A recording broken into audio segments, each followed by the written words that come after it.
Miss Arabella Bishop was aroused very early on the following morning by the brazen voice of a bugle and the insistent clanging of a bell in the ship's belfry.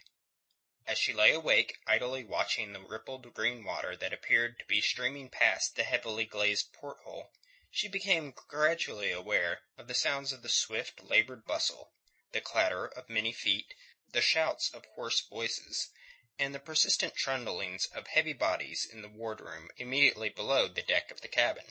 Conceiving these sounds to portend a more than normal activity, she sat up, pervaded by a vague alarm, and roused her still slumbering woman.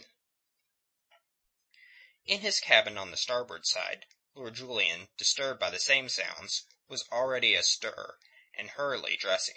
When presently he emerged under the break of the poop, he found himself staring up into a mountain of canvas. Every foot of sail that she could carry had been crowded onto the Arabella's yards to catch the morning breeze. Ahead and on either side stretched a limitless expanse of ocean, sparkling golden in the sun, as yet no more than a half-disk of flame upon the horizon straight ahead. About him in the waist, where all last night had been so peaceful, there was a frenziedly active bustle of some 80 men. By the rail, immediately above and behind Lord Julian, stood Captain Blood, in altercation with a one-eyed giant, whose head was swathed in a red cotton kerchief, whose blue shirt hung open at the waist. As his lordship, moving forward, revealed himself, their voices ceased, and Blood turned to greet him. "Good morning to you," he said, and added, "I've blundered badly, so I have. I should have known better to come so close to Jamaica by night, but I was in a haste to land you. Come up here, I have something to show you." Wondering, Lord Julian mounted the companion as he was bidden. Standing beside Captain Blood, he looked astern, following the indication of the captain's hand, and cried out in his amazement. There, not more than 3 miles away, was land, an uneven wall of vivid green that filled the western horizon. And, a couple of miles to the side of it, bearing after them, came speeding 3 great white ships. They fly no colours, but they're part of the Jamaica fleet. Blood spoke without excitement, almost with a certain listlessness. When dawn broke, we found ourselves running to meet them. We went about, and it's been a race ever since. But the Arabella's been at sea these 4 months, and her bottom's too foul for the speed we're needing." Wolverstone hooked his thumbs into his broad leather belt, and from his great height looked down sardonically upon Lord Julian, tall man though the lordship was. "So that you're like to be in yet another sea-fight before ye done with ships, my lord." "That's a point we were just arguing," said Captain Blood, "for I hold that we're in no case to fight against such odds." "The odds be damned!" Wolverstone thrust out his heavy jowl. "We're used to odds. The odds was heavier at Maracaybo. We went out and took 3 ships. They were heavier yesterday when we engaged Don Miguel." "Ay, but those were Spaniards." "And what better are these? Are ye afraid of a lubberly Barbados planter? Whatever ails ye, Peter? I've never known ye so scared before." A gun boomed out behind them. "That'll be the signal to lie to," said Blood, in the same listless voice, and he fetched a sigh. Wolverstone squared himself defiantly before his captain. "I'll see Colonel Bishop in hell, or ever I lies to for him," and he spat, presumably for purposes of emphasis. His lordship intervened. "Oh, but by your leave, surely there is nothing to be apprehended from Colonel Bishop, considering the service you have rendered to his niece and me." Wolverstone's hoarse laugh interrupted him. "Hark to the gentleman," he mocked. "Ye don't know Colonel Bishop, that's clear. Not for his niece, not for his daughter, not for his own mother, would he forego the blood which he thinks due to him. A drinker of blood he is, a nasty beast. We knows the captain and me. We been his slaves." "But there is myself," said Lord Julian, with great dignity. Wolverstone laughed again, whereat his lordship flushed. He was moved to raise his voice above its usual languid level. "I assure you my word counts for something in England. "Oh, aye, in England. But this ain't England, damn," came the roar of the second gun, and a round shot splashed the water less than a cable's length astern. Blood leaned over the rail to speak with the fair young man immediately below him by the helmsman at the whipstaff. "Bid them take in sail, Jeremy," he said quietly. "We lie to." But Wolverstone interposed again. "Hold there a moment, Jeremy," he roared. "Wait." He swung back to face the captain, who had placed a hand on his shoulder and was smiling, a trifle wistfully. "Steady, old wolf, steady," Captain Blood admonished him. "Steady yourself, Peter. You've gone mad. Will you doom us all to hell, out of tenderness for that cold slip of a girl?" "Stop!" cried Blood in sudden fury. But Wolverstone would not stop. "It's the truth, you fool. It's that cursed petticoat that's making a coward of you. It's for her that you're afeard, and she, Colonel Bishop's niece. My God, man, you'll have mutiny aboard, and I'll lead it myself sooner than surrender to be hanged in Port Royal." Their glances met, sullen defiance braving dull anger, surprise, and pain. "There is no question," said Blood, "of surrender for any man aboard, save only myself. If Bishop can report to England that I am taken and hanged, he will magnify himself and at the same time gratify his personal rancour against me. That should satisfy him. I'll send him a message offering to surrender aboard his ship, taking Miss Bishop and Lord Julian along with me, but only on condition that the Arabella is allowed to proceed unharmed. It's a bargain that he'll accept, if I know him at all." "It's a bargain he'll never be offered," retorted Wolverstone, and his earlier vehemence was as nothing to his vehemence now. "You're surely daft to even think of it, Peter." "Not so daft as you when you talk of fighting that." He flung out an arm as he spoke to indicate the pursuing ships, which were slowly but surely creeping nearer. "Before we've run another half-mile we shall be within range." Wolverstone swore elaborately, then suddenly checked. Out of the tail of his single eye he had espied a trim figure in grey silk that was ascending the companion. So engrossed had they been that they had not seen Miss Bishop come from the door of the passage leading to the cabin, and there was something else that those three men on the poop, and Pitt, immediately below them, had failed to observe. Some moments ago, Ogle, followed by the main body of his gun-deck crew, had emerged from the booby hatch, to fall into muttered, angrily vehement talk with those who, abandoning the gun-tackles, upon which they were labouring, had come to crowd about him. Even now Blood had no eyes for that. He turned to look at Miss Bishop, marvelling a little, after the manner in which yesterday she had avoided him, that she should now venture upon the quarter-deck. Her presence at this moment, and considering the nature of his altercation with Wolverstone, was embarrassing. Very sweet and dainty she stood before him in her gown of shimmering grey, a faint excitement tinting her fair cheeks and sparkling in her clear hazel eyes that looked so frank and honest. She wore no hat, and the ringlets of her golden brown hair fluttered distractingly in the morning breeze.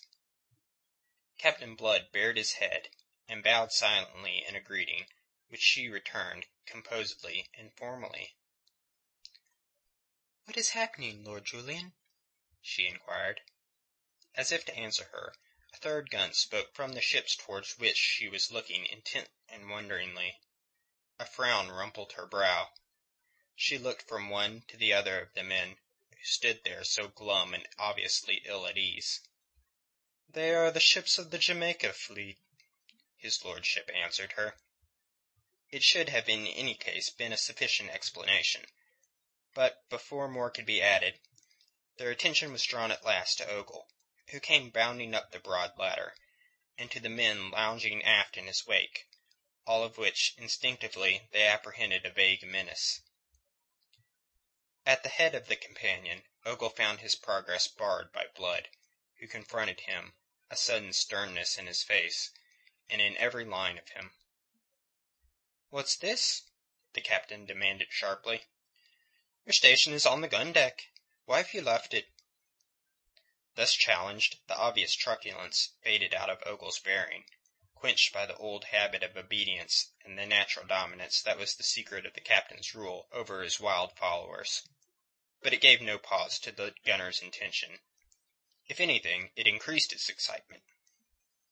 "Captain," he said, and as he spoke he pointed to the pursuing ships, "Colonel Bishop holds us. We're in no case to either run or fight." Blood's height seemed to increase, as did his sternness. "Ogle," said he, in a voice cold and sharp as steel, "your station is on the gun-deck. You'll return to it at once, and take your crew with you, or else—" But Ogle, violent of mien and gesture, interrupted him. "Threats will not serve, Captain." "Will they not?" It was the first time in his buccaneering career that an order of his had been disregarded, or that a man had failed in the obedience to which he had pledged all who had joined him. That this insubordination should proceed from one of those whom he most trusted, one of his old Barbados associates, was in itself bitterness, and made him reluctant to that which instinct told him must be done. His hand closed over the butt of one of the pistols slung before him. "Nor will that serve you," Ogle warned him, still more fiercely. "The men are my thinking, and they'll have their way." "And what way may that be?" "The way to make us safe. We'll neither sink nor hang while we's can help it." From 3 or 4 score men massed below in the waist came a rumble of approval. Captain Blood's glance raked the ranks of those resolute, fierce-eyed fellows, and then it came to rest again on Ogle. There was here quite plainly a vague threat, a mutinous spirit that he could not understand. "You come to give advice, then, do you?" quoth he, relenting nothing of his sternness. "That's it, Captain. Advice. That girl there," he flung out a bare arm to point to her. "Bishop's girl, the governor of Jamaica's niece. We want her as hostage for our safety." "Aye!" roared the chorus of buccaneers below, and one or two of them elaborated that affirmation. In a flash Captain Blood saw what was on their minds, and for all that he had lost nothing of his outward stern composure, fear invaded his heart. "And how," he asked, "do you imagine Miss Bishop will prove such a hostage?" "It's Providence having her aboard, a Providence. Heave to, Captain, and signal them to send a boat, and assure themselves that Miss is here. Then let them know if they attempt to hinder our sailing hence. We'll hang the doxy first, and fight for it after.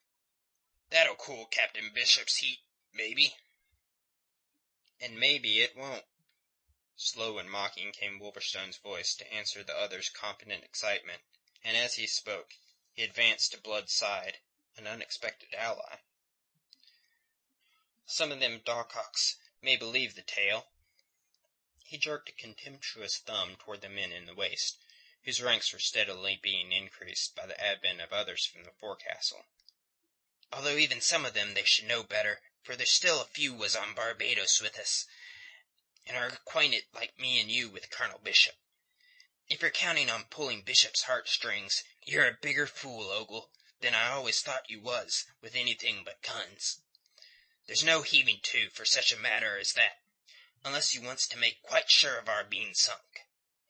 Though we had a cargo of Bishop's nieces, it wouldn't make him hold his hand. Why, as I was just telling his lordship here, who thought like you that having Miss Bishop aboard would make us safe, not for his mother would that filthy slaver forgo what's due to him. And if you weren't a fool, Ogle, you wouldn't need me to tell you this. We've got to fight, my lads." "How can we fight, man?" Ogle stormed to him, furiously battling the conviction which Wolverstone's argument was imposing upon his listeners. "You may be right, and you may be wrong. We've got to chance it. It's our only chance." The rest of his words were drowned out in the shouts of the hands, insisting that the girl be given up to be held as a hostage. And then, louder than before, roared a gun away to leeward, and away on their starboard beam they saw a spray flung up by the shot, which had gone wide. "They're within range!" cried Ogle, and leaning from the rail, "Put down the helm!" he commanded. Pitt, at his post beside the helmsman, turned intrepidly to face the excited gunner. "Since when have you commanded on the main deck, Ogle? I take my orders from the captain." "You'll take this order from me, or, by God, you'll—" "Wait," Blood bade him, interrupting, and he set a restraining hand upon the gunner's arm. "There is, I think, a better way." He looked over his shoulder aft at the advancing ships, the foremost of which was now a bare quarter-mile away. His glance swept in passing over Miss Bishop and Lord Julian standing side by side some paces behind him. He observed her pale and tense, with parted lips and startled eyes that were fixed upon him, an anxious witness of this deciding of her fate. He was thinking swiftly, reckoning the chances, if by pistoling Ogle he were to provoke a mutiny. That some of the men should rally to him, he was sure. But he was no less sure that the main body would oppose him, and prevail in spite of all that he could do, taking the chance that holding Miss Bishop to ransom seemed to afford them. And if they did that, one way or the other, Miss Bishop would be lost. For even if Bishop yielded to their demands, they would retain her as a hostage. Meanwhile, Ogle was growing impatient. His arm still gripped by Blood, he thrust his face into the captain's. "What better way?" he demanded. "There is none better. I'll not be bubbled by what Wolverstone has said. He may be right, and he may be wrong. We'll test it. It's our only chance, as I've said, and we must take it." The better way that was proposed in Captain Blood's mind was the way that he had already proposed to Wolverstone. Whether the men in the panic Ogle had aroused among them would take a different view from Wolverstone's, he did not know. But he saw quite clearly now that if they consented, they would not on that account depart from their intention in the manner of Miss Bishop. They would make of Blood's own surrender merely an additional card in this game against the governor of Jamaica. "It's through her that we're in this trap," Ogle stormed on. "Through her and through you. It was to bring her to Jamaica that you risked all of our lives, and we're not going to lose our lives as long as there's a chance to make ourselves safe through her." He was turning once again to the helmsman below, when Blood's grip tightened on his arm. Ogle wrenched it free, with an oath, but Blood's mind was now made up. He had found the only way, and, repellent as it might be to him, he must take it. "That is a desperate chance," he cried. "Mine is a safe and easy way. Wait!" He leaned over the rail. "Put the helm down," he bade Pitt. "Heave her to, and signal them to send a boat." A silence of astonishment fell upon the ship, of astonishment and suspicion at this sudden yielding. But Pitt, although he shared it, was prompt to obey. His voice rang out, giving the necessary orders, and, after an instant's pause, a score of hands sprang to execute them. Came the creak of blocks, and the rattle of slatting sails as they swung aweather, and Captain Blood turned and beckoned Lord Julian forward. His lordship, after a moment's hesitation, advanced in surprise and mistrust, a mistrust shared by Miss Bishop, who, like his lordship and all else aboard, though in a different way, had been taken aback by Blood's sudden submission to the demand to lie to. Standing at the rail now, with Lord Julian behind him, Captain Blood explained himself. Briefly and clearly, he announced to all the object of Lord Julian's voyage to the Caribbean, and he informed them of the offer which yesterday Lord Julian had made to him. "That offer I rejected, as his lordship will tell you, deeming myself affronted by it. Those of you who have suffered under the rule of King James will understand me. But now in the desperate case in which we find ourselves, outsailed, likely to be outfought as Ogle has said, I am ready to take the way of Morgan, to accept the king's commission, and shelter us all behind it." It was a thunderbolt that for the moment left them all dazed. Then Babel was reenacted. The main body of them welcomed the announcement, as only men who have been preparing to die can welcome a new lease on life. But many could not resolve one way or another until they were satisfied upon several questions, and chiefly upon the one which was voiced by Ogle.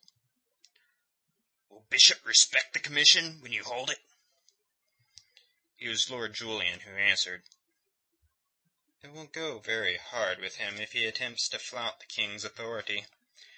And though he should dare to attempt it, be sure that his own officers will not dare to do other than oppose him." "Aye," said Ogle, "that is true." But there were some who were still in open and frank revolt against the course. One of these was Wolverstone, who at once proclaimed his hostility. "I'll rot in hell before I ever serves the king," he brawled in great rage. But Blood quieted him, and those who thought as he did. "No man need follow me into the king's service who is reluctant. That is not in the bargain. What is in the bargain is that I accept this service with such of you who may choose to follow me. Don't think I accept it willingly. For myself, I am entirely of Wolverstone's opinion. I accept it as the only way to save us all from the certain destruction into which my own act may have brought us. And even those of you who do not choose to follow me shall share the immunity of all, and shall afterwards be free to depart. Those are the terms in which I sell myself to the king. Let Lord Julian, the representative of the Secretary of State, say whether he agrees to them." Prompt, eager, and clear came his lordship's agreement, and that was practically the end of the matter. Lord Julian, the butt now of good-humouredly ribald jests and half-derisive acclamations, plunged away to his cabin for the commission, secretly rejoicing at a turn of events which enabled him so creditably to discharge the business on which he had been sent. Meanwhile, the boatswain signalled to the Jamaica ships to send a boat, and the men in the waist broke their ranks and went noisily flocking to line the bulwarks and view the great stately vessels that were racing down toward them. As Ogle left the quarter-deck, Blood turned, and came face to face with Miss Bishop. She had been observing him with shining eyes, but at sight of his dejected countenance, and the deep frown that scarred his brow, her own expression changed. She approached him with a hesitation entirely unusual to her. She set a hand lightly upon his arm. "You have chosen wisely, sir," she commended him, "however much against your inclinations." He looked with gloomy eyes upon her, for whom he had made this sacrifice. "I owed it to you, or I thought I did." She did not understand. "Your resolve delivered me from a horrible danger," she admitted, and she shivered at the memory of it. "But I do not understand why you should have hesitated when it first was proposed to you. It is an honourable service." "King James's?" he sneered. "England's," she corrected him in reproof. "The country is all, sir, the sovereign not. King James will pass, others will come and pass. England remains to be honourably served by her sons, whatever rancour they may hold against the man who rules in their time." He showed some surprise. Then he smiled a little. "Shrewd advocacy," he approved it. "You should have spoken to the crew." And then, the note of irony deepening in his voice, "Do you suppose now that this honourable service might redeem one who is a pirate and a thief?" Her glance fell away. Her voice faltered a little in replying. "If he needs redeeming, perhaps he has been judged too harshly." The blue eyes flashed, and the firm lips relaxed their grim set. "Why, if you think that," he said, considering her, an odd hunger in his glance, "life might have its uses after all, and even the service of King James might become tolerable." Looking beyond her, across the water, he observed a boat putting off from one of the great ships, which, hove to now, were rocking gently some 300 yards away. Abruptly his manner changed. He was like one recovering, taking himself in hand again. "If you will go below, and get your gear and your woman, you shall presently be sent aboard one of the ships of the fleet." He pointed to the boat as he spoke. She left him, and thereafter, with Wolverstone leaning on the rail, he watched the approach of that boat, manned by a dozen sailors, and commanded by a scarlet figure seated stiffly in the stern sheets. He levelled his telescope upon that figure. "It'll not be Bishop himself," said Wolverstone, between question and assertion. "No." Blood closed his telescope. "I don't know who it is." "Ha!" Wolverstone vented an ejaculation of sneering mirth. "For all his eagerness, Bishop be none willing to come himself. He's been aboard his hulk before, and we made him swim for it that time. He'll have his memories, so he sends a deputy." This deputy proved to be an officer named Calverley, a vigorous, self-sufficient fellow, comparatively fresh from England, whose manner made it clear that he came fully instructed by Colonel Bishop upon the matter of how to handle the pirates. His air, as he stepped into the waist of the Arabella, was haughty, truculent, and disdainful. Blood, the King's commission now in his pocket, and Lord Julian standing beside him, waited to receive him, and Captain Calverley was taken aback at finding himself confronted by two men so very different outwardly from anything he had expected. But he lost none of his haughty pose, and scarcely deigned a glance at the swarm of fierce, half-naked fellows lounging in a semicircle to form a background. "Good day to you, sir," Blood hailed him pleasantly. "I have the honour to give you welcome aboard the Arabella. My name is Blood, Captain Blood, at your service. You may have heard of me." Captain Calverley stared hard. The airy manner of this redoubtable buccaneer was hardly what he had looked for in a desperate fellow, compelled to an ignominious surrender. A thin, sour smile broke on the officer's haughty lips. "You'll ruffle it to the gallows, no doubt," he said contemptuously. "I suppose that is after the fashion of your kind. Meanwhile, it's your surrender I require, my man, not your impudence." Captain Blood appeared surprised, pained. He turned and appealed to Lord Julian. "D'ye hear that now? And did ye ever hear the like? But what did I tell ye? You see, the young gentleman's under a misapprehension entirely. Perhaps it'll save broken bones if your lordship explains just who and what I am." Lord Julian advanced a step and bowed perfunctorily and rather disdainfully to that very disdainful, but now dumbfounded officer. Pitt, who watched the scene from the quarter-deck rail, tells us that his lordship was as grave as a parson at a hanging, but I suspect this gravity for a mask, on which Lord Julian was secretly amused. "I have the honour to inform you, sir," he said stiffly, "that Captain Blood holds a commission in the King's service, under the seal of my Lord Sunderland, His Majesty's Secretary of State." Captain Calverley's face empurpled, his eyes bulged. The buccaneers in the background chuckled and crowed and swore among themselves in their relish of this comedy. For a long moment Calverley stared in silence at his lordship, observing the costly elegance of his dress, his air of calm assurance, and his cold, fastidious speech, all of which savoured distinctly the great world to which he belonged. "And who the devil might you be?" he exploded at last. Colder still, and more distant than ever, grew his lordship's voice. "You're not very civil, sir, as I have already noticed. My name is Wade, Lord Julian Wade. I am His Majesty's envoy to these barbarous parts, and my Lord Sunderland's near kinsman. Colonel Bishop has been notified of my coming." The sudden change in Calverley's manner at Lord Julian's mention of his name showed that the notification had been received, and that he had knowledge of it. I believe that he has," said Calverley, between doubt and suspicion. "That is, that he has been notified of the coming of Lord Julian Wade, but aboard this ship?"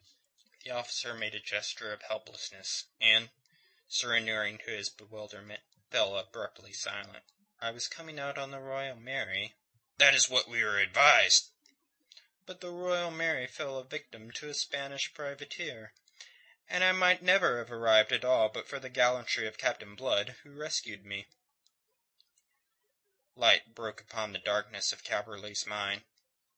"I see. I understand." "I will take leave to doubt it." His lordship's tone abated nothing of its asperity. "But that can wait.